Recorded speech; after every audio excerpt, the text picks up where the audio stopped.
Welcome to Love Talk. This is Gregory Morgan. Today, I want to talk about something that seems to be a mystery. It's kind of shocking to most people, and it's a reverse paradigm, if you will, on how most people think. I'm going to call this show Nothing Will Make You Happy. Now, what does that mean? Does it mean like no matter what you do, nothing will make you happy? Yes, it does mean that, actually. It means that most people are outwardly focused. In other words, most of us are working very, very hard to achieve something.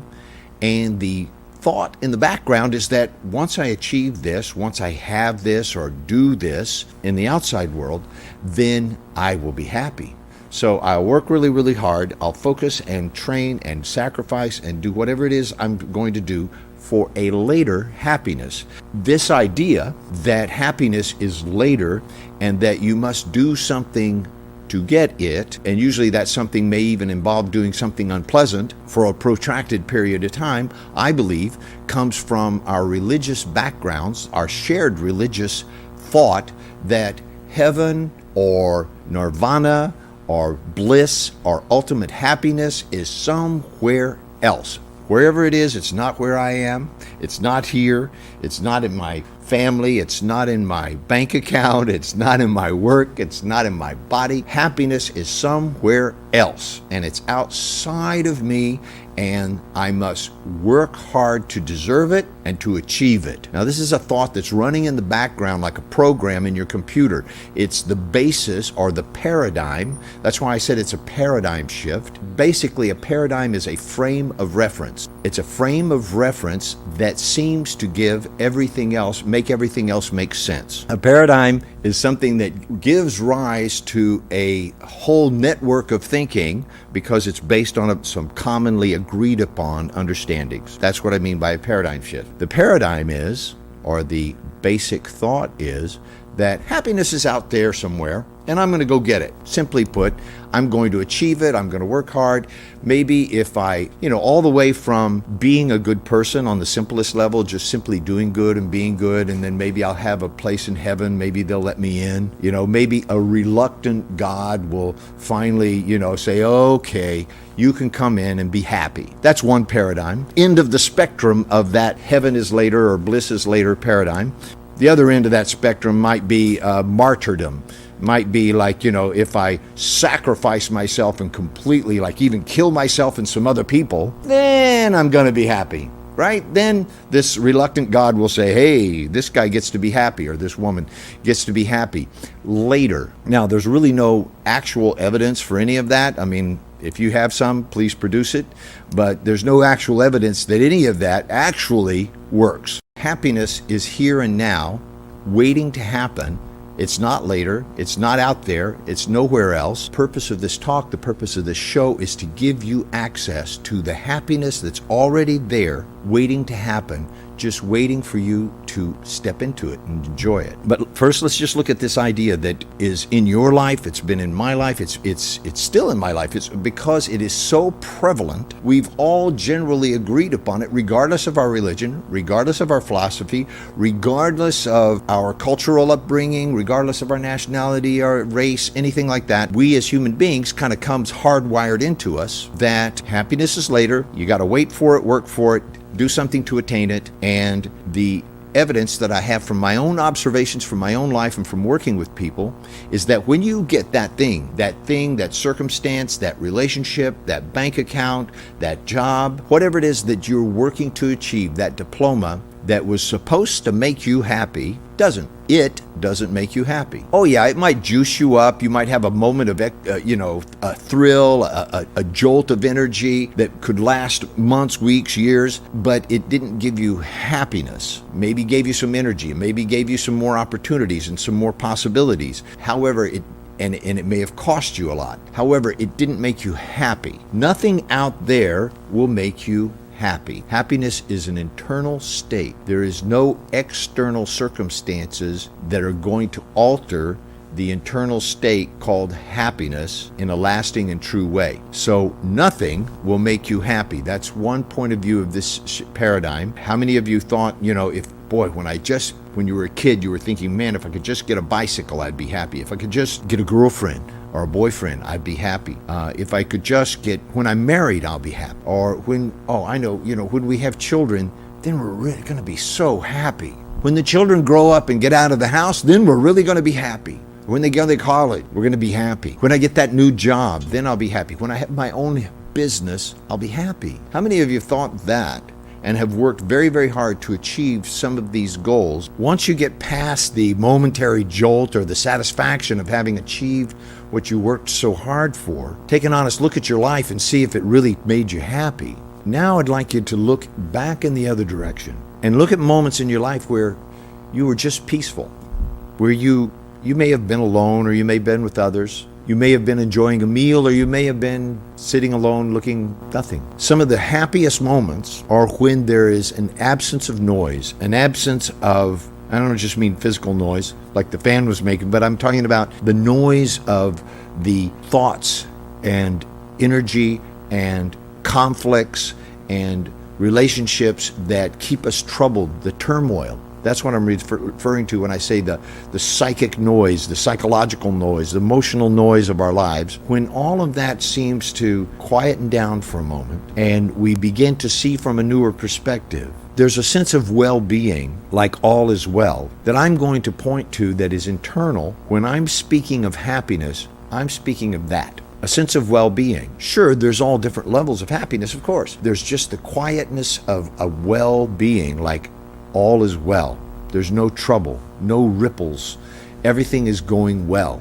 That's a kind of happiness. And well, people ask me all the time, how are you feeling? How are you doing? And I check, right? I check my body first, because that's the first place I know where to check. I just look internally at my sensations instantly. You all do that. You scan your body and it's like, yeah, everything's all right, right? When my body isn't giving me any trouble at all, nothing hurts, itches, aches, I'm not tired, I'm happy. That's a state of well-being that, like, nothing's bothering me. That's good. That's a good state of being. So on the very simplest level, happiness is just the presence of nothing, and that's what I mean when nothing will make you happy. The presence of nothing bothering me, nothing going on. But let's take that thought a little bit further. What if that state of calmness, that state of well-being, that inner happiness was something that you bring to life? What if that doesn't even exist? Let's take that away. Let's take that away and just say nothingness doesn't make you happy. Nothingness is just nothingness. Life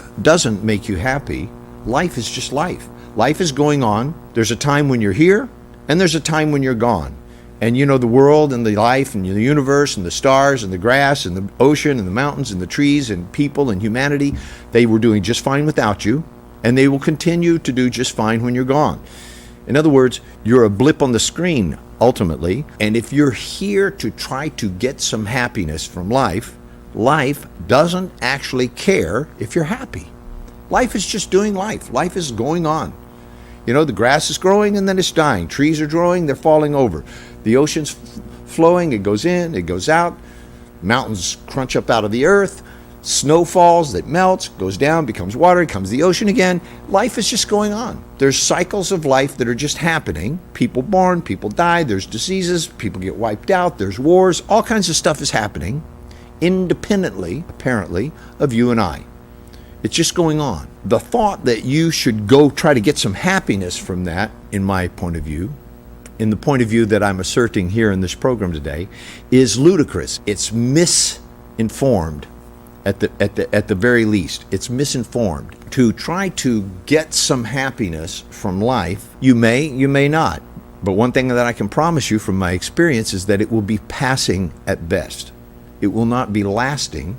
It will be momentary. You certainly you can gather some momentary happiness, or at least a momentary absence of pain and discomfort. For most people, what they call happiness is that the pain stopped for a while, that their internal dialogue, their internal emotional turmoil was quiet for a while, and they call that happiness. That's for the most part. That's why people drink too much, eat too much, smoke too much, take drugs, gamble, do crazy things with their lives, sexually, mentally, emotionally, psychologically, in an attempt to blot out, temporarily at least, the pain of not being able to find satisfaction and happiness and fulfillment from life itself. If it seems that I am drawing a dismal picture, it's because it is dismal.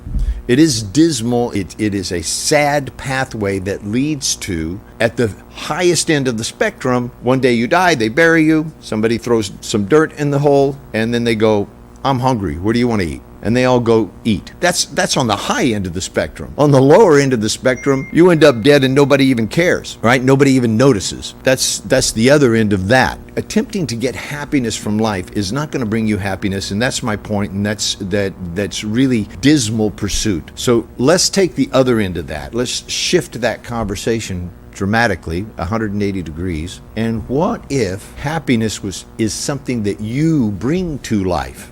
What if there's no happiness out there? What if there's no such thing as happiness? And it is a declared state of mind that you create. Because I can tell you something, your happiness is not the same as my happiness, although it makes me very happy when you're happy. My happiness is seeing you happy. The more people I can see become happy, the happier I get, personally. That's my take on life. That's my mission in life. I want to bring happiness to life, and that's why I'm having this conversation. I'm having this conversation because the point of my life is to bring as much happiness, fulfillment, possibility, opportunity to as many people as possible while I'm here. For the little blip of time that this thing called Gregory Morgan is on the planet, I would like to leave a legacy of happy people. So it's something that I've chosen to bring to life, not because life gave me happiness, not because I was able to extract some happiness from life, because believe me, just like you and everybody else, I worked hard for many, many years to attempt to make myself happy from the activities and circumstances of my life, to work hard to accomplish things I'm glad I did, and all of those accomplishments I can't say made me happy. However, they gave me more possibilities, they gave me more opportunities, they gave me insight and knowledge, and with those insight, opportunities, and knowledge and freedom, I discovered that happiness was a state, an internal state, and it was achieved by declaration alone. It's simply put, you are happy because you say so. That's the simplest way to put it. I'm happy because I say so, and so are you. You're happy because it is a declared state. And if you're looking for evidence of it, if you're looking for support, if you're looking for people to vote on that, if you're looking for validation of that, you're not going to find it. Not really. You may get some people to agree that you're happy. It's beside the point. Only you can declare your own happiness. And so happiness is a declared state of mind. And so that points to another phenomenon that we have to discuss if we're going to discuss happiness coming from the inside out.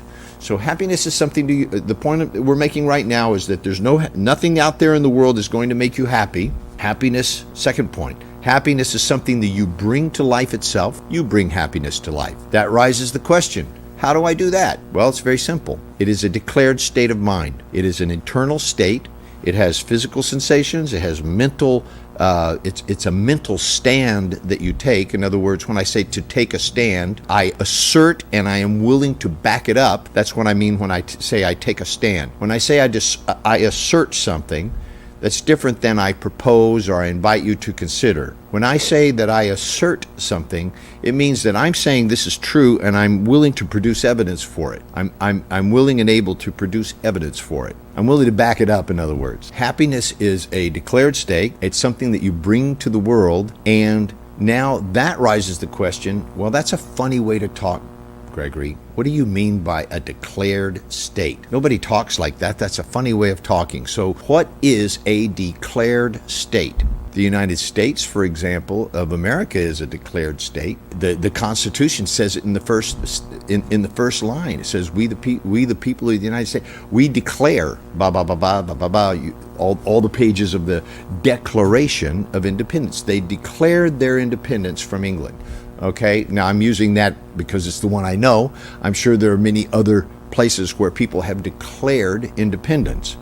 And then they were willing to produce evidence for that, right? And some of the evidence they had to produce, they literally laid their life on the line.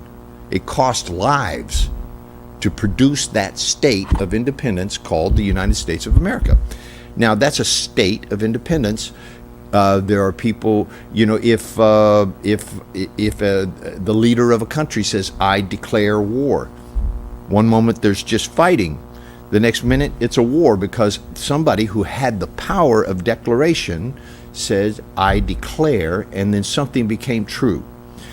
When you got married, or if you got married, or when you do get married, there will be an official who is empowered by the state and religious agreements to have the power to say, "I now declare," or no, he says, "I declare. I now declare you man and wife, husband and wife," because they have the power of declaration.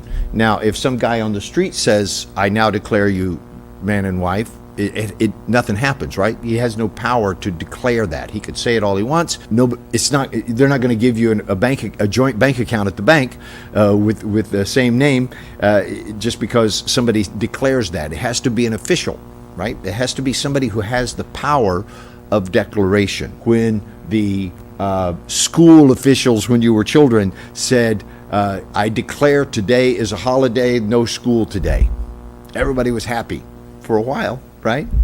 They got a jolt of energy because it was a new state. It was a state of freedom declared by somebody who had the power to make that declaration. Am I getting through? Declaration is something that is said that causes a state change.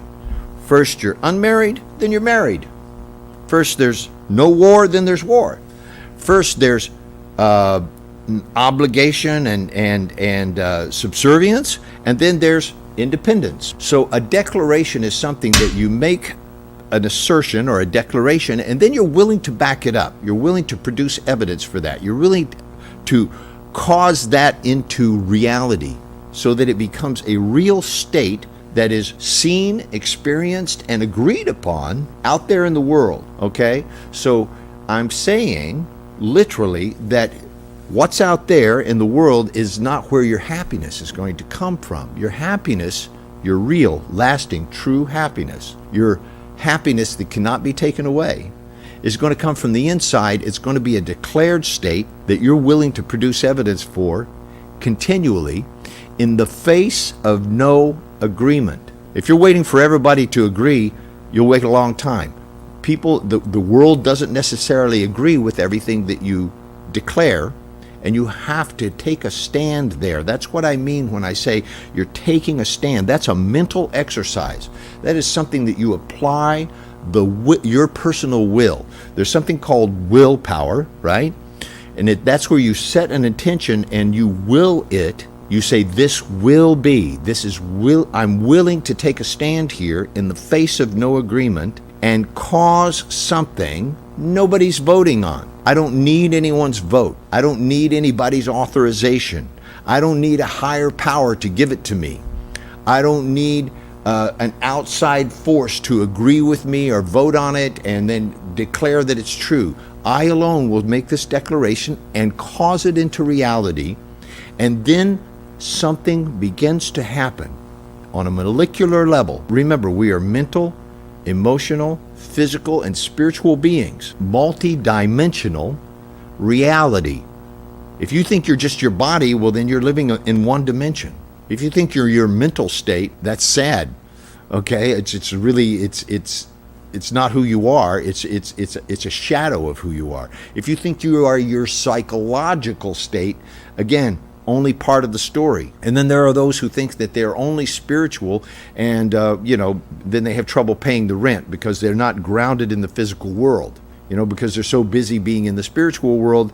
I've been one of those people where it's like the physical world didn't matter that much to me anymore. No, you have to be mentally, physically, emotionally, and spiritually balanced in order to be a powerful human being, in order to be able to have the authority, the self-given authority, another way of saying that, to be the author of your life. In order to write your life story, you have to have the authority, authorization, the authority which comes with accountability, responsibility, and commitment. In other words, you make a commitment and you give yourself the authority to fulfill that commitment. And when somebody says, "Wait a minute, I don't agree with that commitment, here's all this evidence that commitment's not going to happen, or it's not true, or it's not like that," you stand there anyhow in the face of the confusion and doubt that you may have. in the face of even whatever it brings up in other human beings, and you say, no, I'm happy. I'm bringing happiness to life. I'm bringing love to life. I'm bringing fulfillment to life. I will do it. And if nobody else does it, I'll do it by myself. I don't need your agreement. I don't need your authorization. I don't need your vote. And I don't need your help. I would love to have all of that. If I can't have it now, we'll see later. And so you keep standing for whatever it is that you're standing for, declaring your happiness into the world. Listen, this is easy. This is not a fight.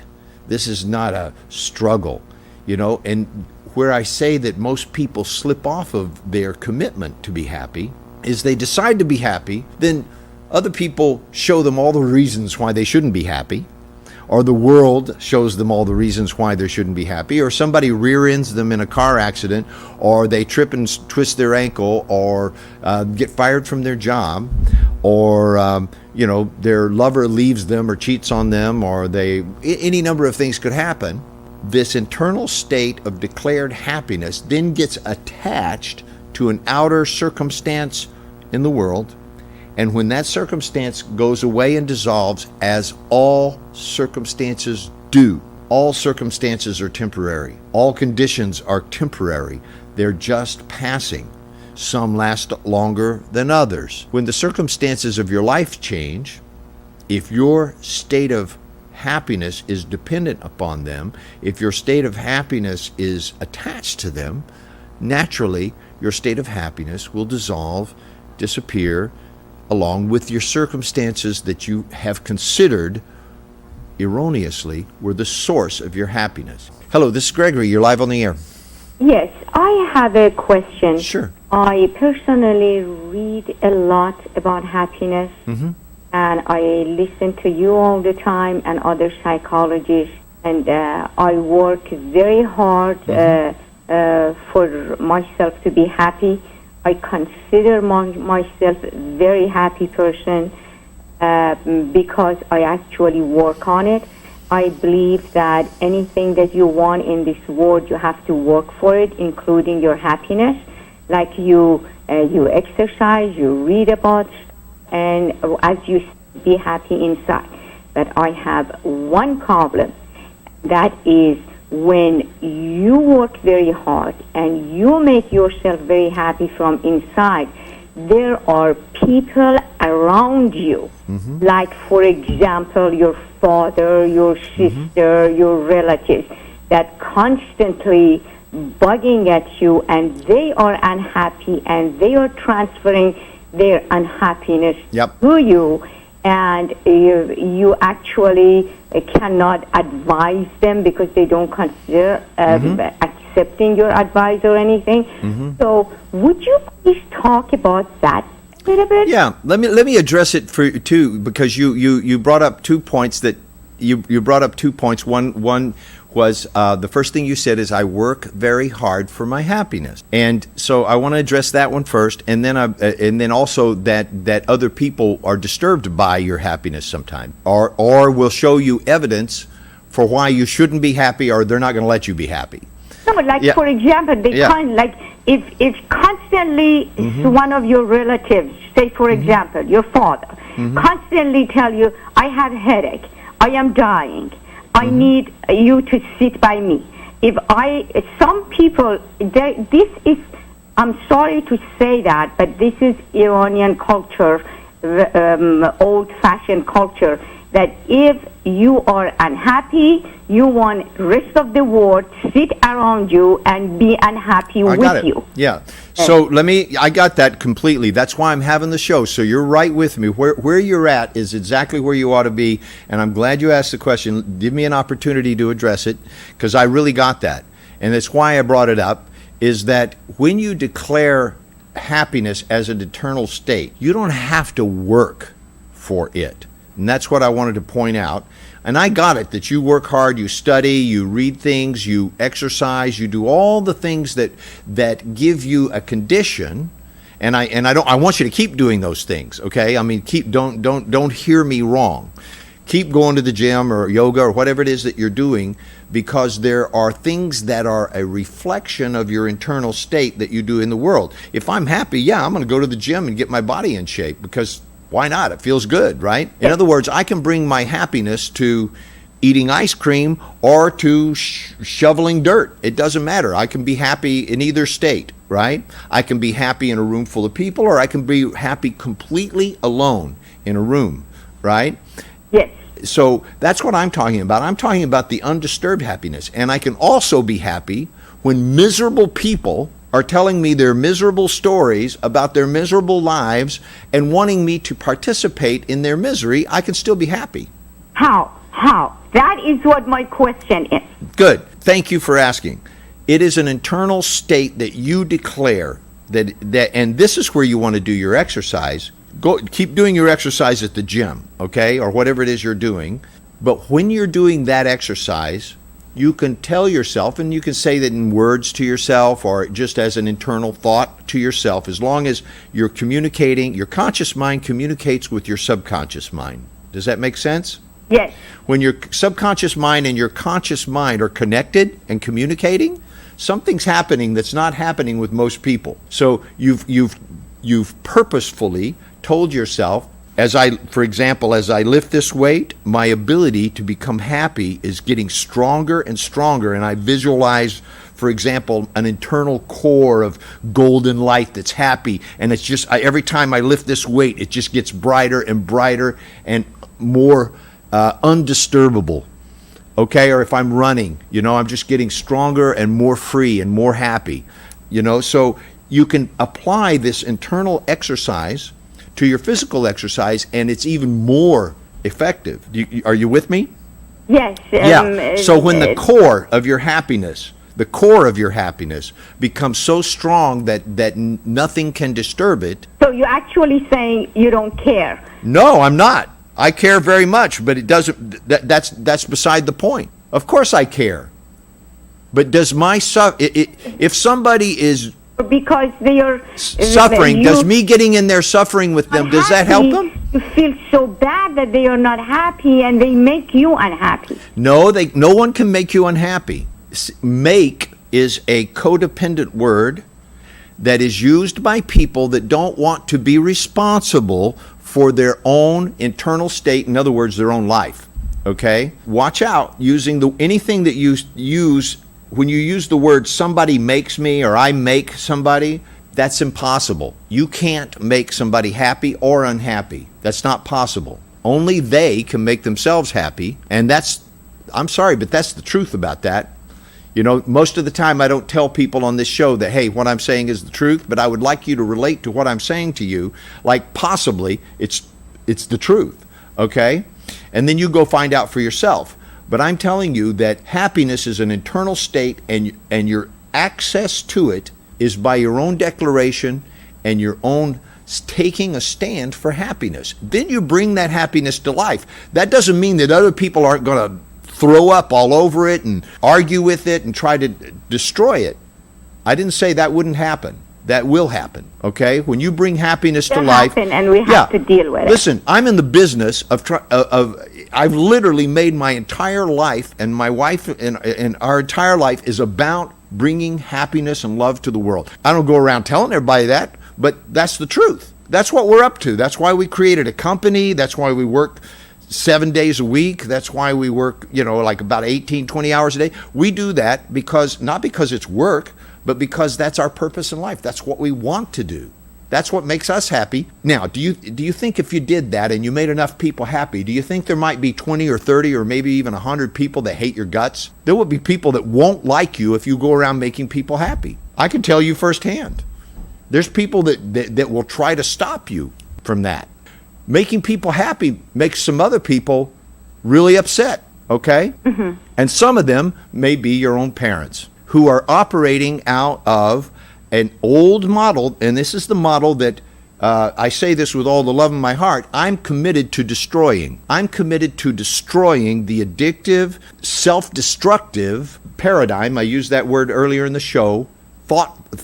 Basis of thought called codependent relationships, which is the only kind of relationship that your parents ever learned and they learned it from their parents, and then they taught it to you, called you have to make me happy or I'm going to make you unhappy. It's a complete lie, first of all. It's completely a lie. I can't make you happy, and you can't make me unhappy. Only I can make me unhappy if I choose to get unhappy about something you're doing or saying. If I choose to get unhappy, then yeah, okay, I got unhappy, but I gave my power away. Do you understand? Let me ask you a question. When you see that they are blocking your phone number in Iran, and you are a happy person, do you that the fact that they are blocking your phone in Iran, does it make you unhappy? Does it have any effect on you? Do you get mad? Yeah, it makes me more determined. It makes me know that I'm doing something right. So what do you tell yourself? If I wasn't having any effect in the world, then they wouldn't bother me, right? Okay. And I don't want to make this about the phone number and all that stuff. I'm happy. Whatever they do, I'm going to keep doing what I'm doing. Like you wake up in the morning and you are a happy person, and you actually do have a happy wife. But yeah, it's not a default state that's given by being a human being. What I'm trying to tell you is, I don't care who you are or how enlightened you are. When you wake up in the morning, you probably have 1,000 things on your mind and need to go to the bathroom and want to drink a water or some coffee or something. And so you don't just wake up and go, wow, I'm so happy. No, happiness is something that you declare. You decide to be happy. You choose to be happy. You choose to bring happiness. It's an exercise, just like choosing to go to the gym. Why do you go to the gym? To make me happy? No, you go to the gym to get exercise, right? They don't have happiness at the gym. They have exercise machines. Yes. So you go there to use the exercise machines. Why do you use the exercise machines? Because they make your muscles stronger and your heart stronger and so forth, right? Yes. Now, when your muscles and hearts are stronger, what does that affect your mental and emotional state? Yes, it does. Of course it does. But you don't go there to get happy. You go there to exercise, and one of the results is you feel better, right? Yes. Great. So just like you go there and you do some things that may be unpleasant, nobody really likes to lift heavy weights or sweat a lot. Most people don't anyhow. It's a lot of hard work, right? Just like you go and do those exercises so that you can change something to feel better, so that you then are stronger and be more effective in your life, choosing to be happy and bringing happiness to your life as an internal, mental, emotional, spiritual, and physical state. Because think about it. You could do this right now. Everybody that's watching this show, if they want to, you don't have to, but I invite you to stand up. I'm not going to stand up because my head will be out of the camera. But stand up, and just stand up and put your feet flat on the floor and let your arms hang down, and then just let in your heart, right here in this chest part, just let it open and just say, I am loved and I am happy. And allow your hands to open and stand like a happy person would stand. Stand and feel what it feels like to be happy in your legs and your back and your feet and your face, and allow your face to be happy. I do that all the time. Okay, you do that, but most people never do that. I stand in front of pretty flowers and look at flowers and do that. Anybody could do that. Now, what I was trying to point at, anybody can stand like a happy person and imagine what it feels like to be happy. What I'm trying to tell you is that happiness is an instant declared state. It takes zero time. Do you understand the difference between a declared state, which takes zero time, nothing, instant? Instantly, you can feel the feelings of happiness in your body, that's physical, recall and therefore manifest the feelings of happiness mentally and emotionally, and that in itself is a spiritual or psychic event that is energetic. When you do that, by declaration, I want you to know that every cell in your body has receptors, like little radio antennas you could call them, that receive instantly. And there's billions of them. There's like as many cells in your body as there is stars in the skies. There's billions of cells, and every single one of them instantly get the message at the speed of thought about this happiness situation that's occurring right now. Now, what if you exercise doing that on a consistent basis until it became a permanent state, till it just became a state, and that even when you found yourself feeling kind of down, or if bad things happened, or somebody died, or somebody crashed into your car or stole your money or whatever, yeah, you're going to feel some momentary feelings of like, God, that's anger or sadness. I invite you to allow those feelings to flow through you. Don't shove them down, deny them, play like they're not there. Allow them to flow through you. They're not permanent. They're just going to go. They're going to come and they're going to go. It's normal to be affected by when your father's miserable. That's normal to feel affected. Just don't allow it to affect who you are or your core state of being. Like, okay, yeah, you can empathize with people. That doesn't mean you don't care, but it does mean that you're not going to allow that to shift who you're being, which is a happy, fulfilled person. And you bring happiness to them in whatever way you can. Kiss them, love them, bring them flowers, say, look, if you want to complain and cry and be miserable, I'm sorry, I'm not going to jump in there with you. But if you want to be happy, allow me to influence you. Allow me to bring happiness in your life. Now, this is not something necessarily you declare verbally to them, because they would think, wow, you're talking funny. But it is an internal dialogue. It is an internal state that you bring to every situation. Can you imagine? We talk to people in our business. We talk to people who've had horrible, horrible things happen to them. People that have been in prison and have been tortured and horrible things. Can you imagine if I got depressed about that? I would be totally ineffective. I wouldn't be able to do anything. I would just go around being miserable about how miserable the world is and how terrible people are. So I have to maintain a positive state of mind. Otherwise, I'm useless. What's the point? I won't be able to help anybody. So I don't let them pull me to there. I pull them to where I want them to be, which is where they want to be anyhow, which is more happy, more free, have more opportunities in their life, let go of the past and forgive and let go of the things that have held them down or caused them pain. So, do you agree that you should stay away from people that try to make your life miserable? Well, yes, there are people, you know them, I know them, and listen, if you decide to be a happy person no matter what, and to bring happiness and fulfillment to the world, sort of not so good news is that you may be lonely sometimes, because not a lot of people are committed to happiness. Most of the people you know are committed to unhappiness, and then they say they want to be happy. But really, what's coming out of their mouth all day, every day, every time you talk to them, is some complaint, some victim story, some poor me, bicho de bad bar story about how life did it to them, and you should feel bad about it. Yes. Okay? Yeah, I don't think you should hang out with those people. It's kind of like, every time I go over to your house, you serve me poison. No thanks. I'm trying to cut back on the poison. Thank you very much. Why don't you come to my house and we'll have some healthy food? It is easy to stay away from people that like friends and stuff, when they're doing that. But when they are close relative of yours, you just cannot stay away from them. I guess you just be in touch with them less than, as less as possible, I guess. Well, yeah, that's, each person's circumstances, and I'm certainly, I'm not going to advise people to abandon their families. I'm only going to, see, I can only advise you on how to work internally with yourself, and then how you take that teaching or that understanding or that new insight out into the world, which means your family, your job, right, your gym. How you take that out into the world is your individual art form. It's your individual opportunity to work with what life has given you. Because life will give you plenty of opportunities to test yourself and also to make stronger. And you can make a difference in people's lives. But you'd never make a difference by joining them in their misery. That's like somebody sinking in quicksand and you jump in there with them, say, here, let me save you. You're both going to go down. You want to stay firmly rooted, tied to a tree, and help them out maybe, but you don't want to get in there with them, right?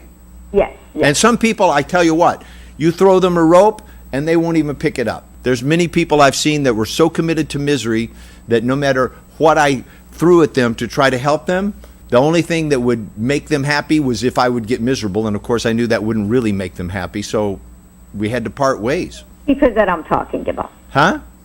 They are those people that I'm talking about. I understand that. And listen, it's hard to be happy about that, isn't it? You are absolutely right. Yeah, it's hard to be happy about losing people to misery. However, given the choice, goodbye. If people are committed to misery and they will not accept anything else, anything that I try to offer them that's within my ability, everybody has the limits of their ability, what they can offer. And so I can offer insights and wisdom and teachings that I've gathered from my life. Some people, you just got to get in your pocket and give them a check. That's the only thing that's going to help them.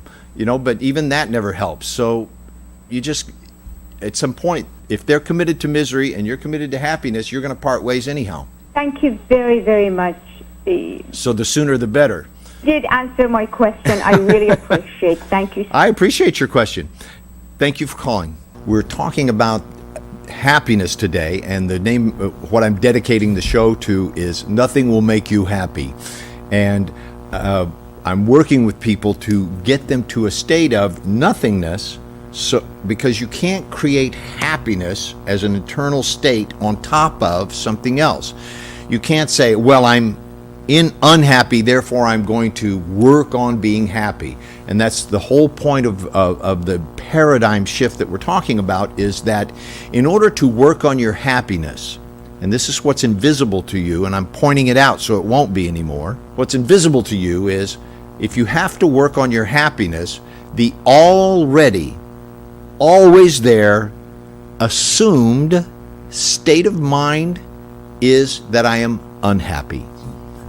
Therefore, I must work on my listen, what kind of person works on their happiness all the time? An unhappy person. If you're happy, do you work on your happiness? Probably not. You've got other things to do, right? In fact, if you're a truly happy person, probably what you might want to do is have other people be happy. In fact, if you want to make sure that you stay happy, wouldn't you want to be surrounded by as many happy people who were in their own self-sustaining state of mind? In other words, they weren't depending on you for happiness. Listen, if people are depending on me for happiness, they're going to get disappointed, because I'm a human being, and I will disappoint people just like you will. If people think I'm the source of their happiness, they're dead wrong. They, and only they, can be the source of their happiness. So the greatest gift that I could give to you today is have you get to the source of your own happiness. And that's what we're talking about as far as it being a declared state of mind, which is instantaneous. You don't have to work towards it. The only thing that, if there's any work involved, what I would say is the work comes when there's disagreement to that, when other people want you to be unhappy, when other people insist that you be unhappy or join them in their unhappiness. That's when the work begins. And it's all internal work. It's not like heavy lifting. It's just simply that you hold your ground. You stand your ground. When I say taking a stand for your own happiness, that's what I'm talking about.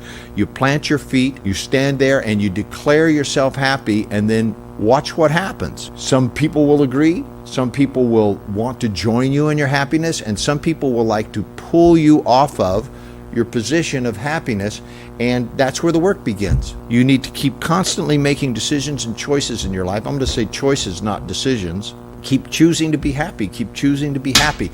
Choose an internal state that is alive, vital, generous, well, spontaneous, funny, generous. In other words, keep giving your happiness to the world and noticing that there is an abundance and unlimited source of happiness that is not dependent on any outside circumstances. So I'm speaking with a gentleman on the phone that I spoke to on the break. He's talking about a relationship that he's had for years, 20 years, I think he said, in which he was married with a woman. They've been divorced for about 3 years. He was bipolar, and they became unhappy together, and now they're apart, but they're still speaking with each other by Skype and so forth, and chatting. And I asked him, do you love her? He says, I still love her. And I said, does she love you? And he says, I think she loves me in some way. So I'm putting you back on the air. Did what I just say correspond to what you understood in that conversation we just had? Yes.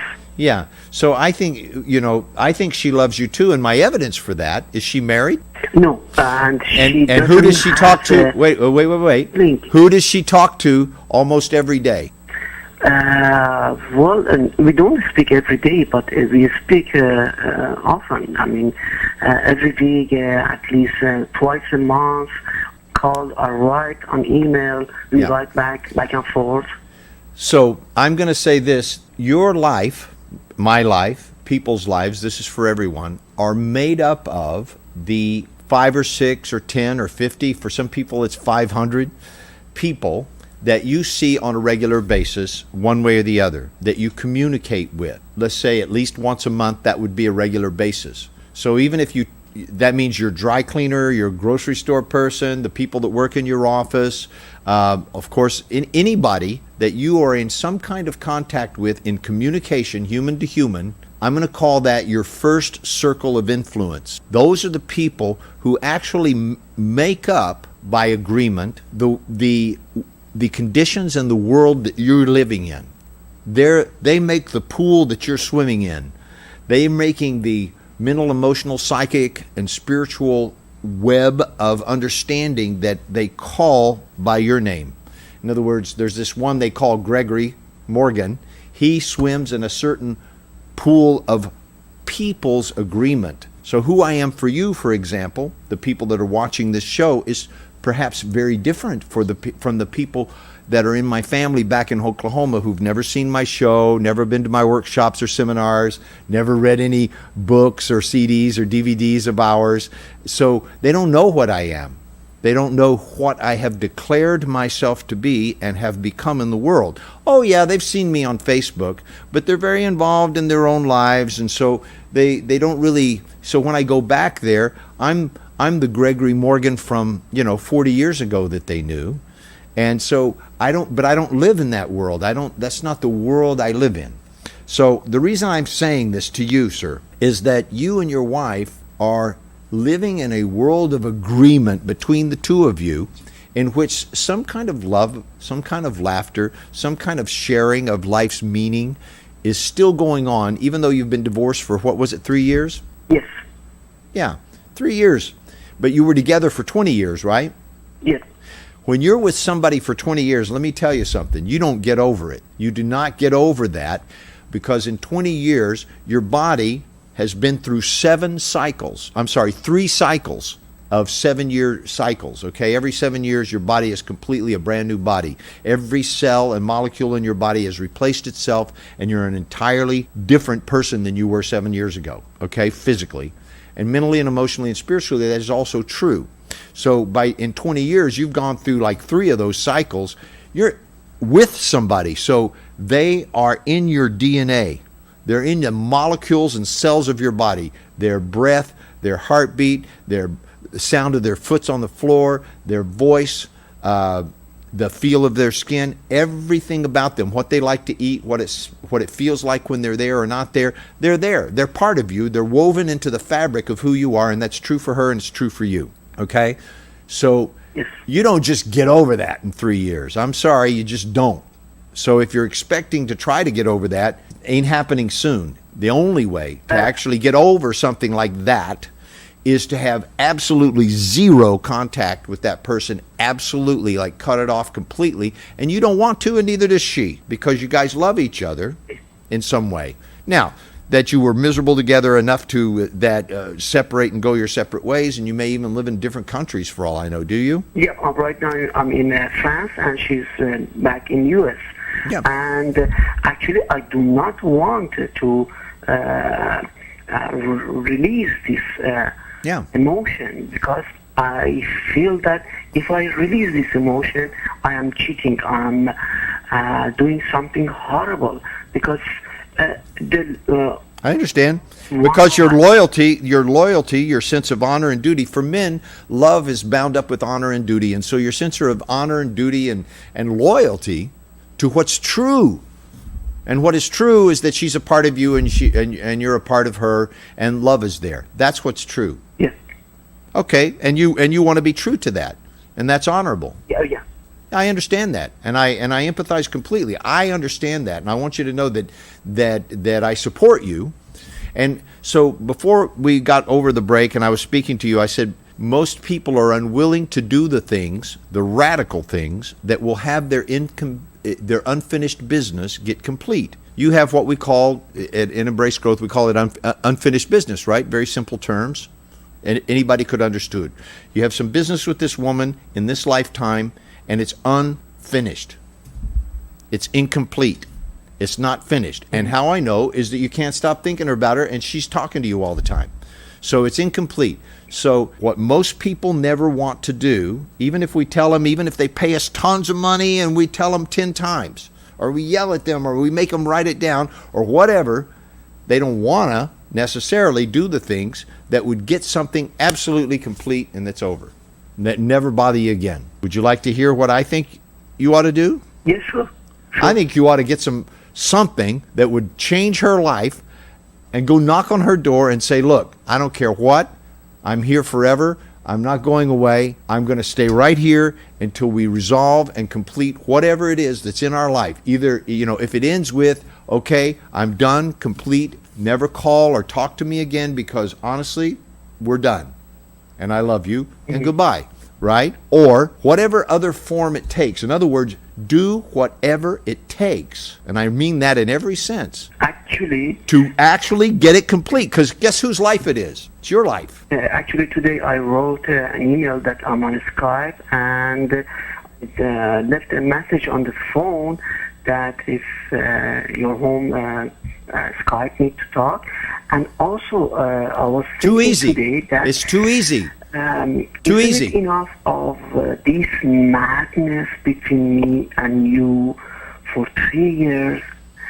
And is it possible to finish this madness? By madness, are you talking about insanity or anger? No, it's not anger. The madness I'm calling about the separation, that we are separated. So I call this madness of both of us. Okay, I got it. So I suggest you call things what they are. It's a separation. Madness is a story about the separation. You see, there's the separation, which is real. You're really separated. That it's madness is your commentary, opinion. In other words, it's an interpretation of your separation. Yes. It could be that she saw that you were being together was madness, right? I mean, you separated for some reason. Maybe that was madness then, right? So yeah. I want you to begin to relate to the facts of life. The facts of life is that you both care about each other. That's easy. I assert that, and my evidence is this, that you talk to each other, that you think about each other, that you're in each other's thoughts, and that they're not bad thoughts necessarily, or you wouldn't talk to each other. They're kind of good thoughts, or else you wouldn't reach out. Can I mention two points? Sure. One, I got 2 minutes left, so I got to go fast. Okay.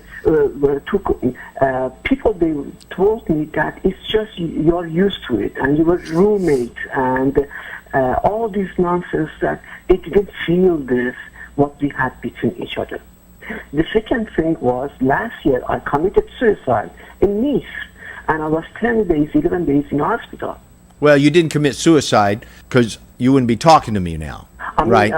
You made some gesture in an attempt to have a better life. People that commit suicide and are still alive, those are people who were crying out, taking some radical action in hopes of having a better life. You wanted life to be better. A dog saved me on the mountain. Fine, a dog saved you. An act of God, whatever.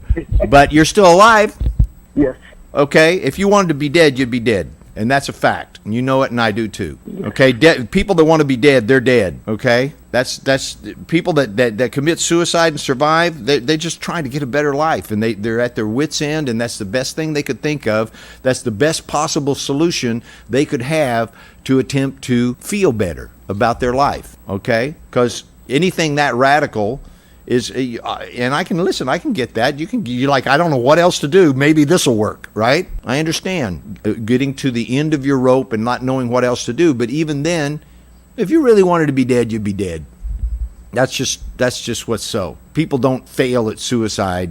If you really want, there's so many easy ways to die that it's just, it's hard to mess that one up, right? you know. But I took more than 50 strong sleeping pills, and I was out for 2 days on the mountains. I believe you. The dog with the owner came, and this. Yeah, I believe you, and that's a very good try, but you're still here. Well, in a way, I'm very happy that I'm happy you're here too. And you called a show called Love Talk because you talk to somebody you love all the time on Skype. So what I'm suggesting you do is don't email her and call her and text her and do all those easy things that you've already known. That you know. Remember, I was talking on the break. I was saying you're looping. You think, feel, right? You think about her, you feel some things. You think about her, you feel some things, and that's depressing. That will lead you to depression, and then, maybe you'll try to suicide again. But if you want to get out of this, if you want to complete it, you need to do something radical. So it's think the way out of depression, or the way out of looping, which is the path to depression. If you're looping, you have some circumstance in your life that you're always thinking about and you're always having some feelings about. And then you think about it some more and you have some more feelings. That is the formula for depression. The way out of that is think, feel, act. Think, feel, act. Now, when you act, you're going to have some thoughts about that and you're going to have some feelings about that, but then you're going to act again.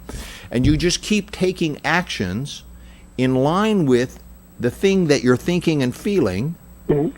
That will move you forward up out of the hole you're in. And, listen, your first actions probably won't do it. I mean, it's very rare that somebody's kind of depressed about something and the first thing they think of, they go do it and bing, it's all over, right? That's kind of magical thinking. That's childish to think that way, right?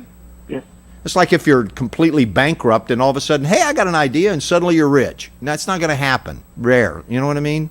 But if you say, well, look, I'm kind of depressed and I don't have any money, maybe I should go get a job, or maybe I could call this person or do this thing, or maybe I should go get an education about this thing. Those are actions that will lead you towards getting out of being bankrupt, right? Yeah, you got to take those actions, and most people don't want to. They'd rather indulge in their depressive feelings of think, act, because why? Because it's familiar to them. They don't have to go outside their comfort zone. I know exactly what to do when I'm depressed, right? You know exactly what to do when you're depressed because it's a familiar place to be for you. It's like an old friend, your depression. So why kill it, right? Why do something really risky by taking some radical action, right? So what I'm proposing is do something that will break that cycle by not just getting on the phone or Skype with her, get an airplane ticket. Then you got to go get on an airplane, pack your bags, fly over to wherever she is and say, I'm in the hotel down the street and I'm here to resolve things with you. Let's meet at this restaurant and talk, or whatever it is that we're going to have to do because, we got to get this resolved. I do not want to go back to France and talk to you on Skype. I want to talk to you right now. Let's get this handled. Do that and call me and tell me how that worked out. She may say, get the hell out of here. I don't want to see you. I don't know. Then you can be depressed about that. But anyhow, they're telling me my time's up and I got to get off the air, okay? Yeah. Well, it was great talking to you, and I think I have to call her. Yeah. To talk with you and to show you. I'd be happy. I do sessions. I do private sessions with people by Skype, phone, all the time. So you're welcome to do that. You can set that up by calling the office, okay? Thank you.